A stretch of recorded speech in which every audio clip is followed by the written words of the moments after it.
बहुत समय पहले डेविड नाम का एक छोटा बच्चा इज़राइल देश में रहता था।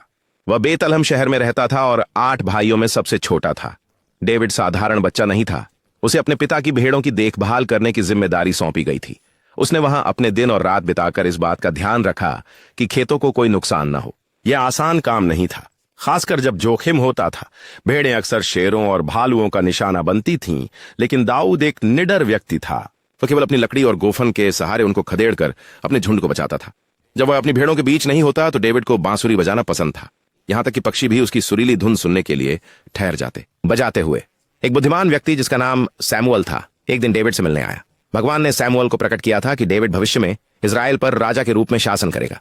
परिणाम स्वरूप सैमुअल ने डेविड का अभिषेक किया, उसे एक महत्वपूर्ण पद के लिए नामित करते हुए। इसी बीच एक बड़े मुद्दे का विकास एक पास की घाटी में हो रहा था। इजरायलियों और उनके विरोधियों फिलिस्तीनियों दोनों ही युद्ध की तैयारी कर रहे थे। गोलियत फिलिस्तीनियों का राक्षसी योद्धा था। वह भालू से भी अधिक शक्तिशाली और किसी भी आदमी से अधिक लंबा था। गोलियत ने इजरायलियों को हर दिन उसे सामना करने के लिए एक योद्धा भेजने की चुनौती दी, लेकिन वे सभी बहुत डरे हुए थे। एक बार दाऊद इजरायली सेना में अपने भाई के स्थान पर भोजन पहुंचाने गया। उनको वह देखकर चौंक गया कि हर कोई गोलियत से डरा हुआ है। दाऊद ने घोषणा की, मैं गोलियत का सामना करूंगा। जब मैं अपनी भेड़ों की देखभाल कर रहा था तब भगवान ने मुझे भालू और शेरों से सुरक्षित रखा। अब वह मेरी रक्षा करेंगे। दाऊद को राजा से कवच मिला, लेकिन वह बहुत भारी था।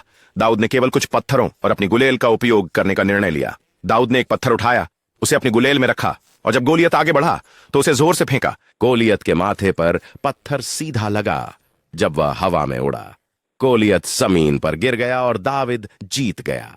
दाऊद की बहादुरी ने दिखाया कि चाहे आप कितने भी छोटे क्यों ना हो, आप विश्वास और साहस के साथ बड़े चुनौतियों पर विजय प्राप्त कर सकते हैं।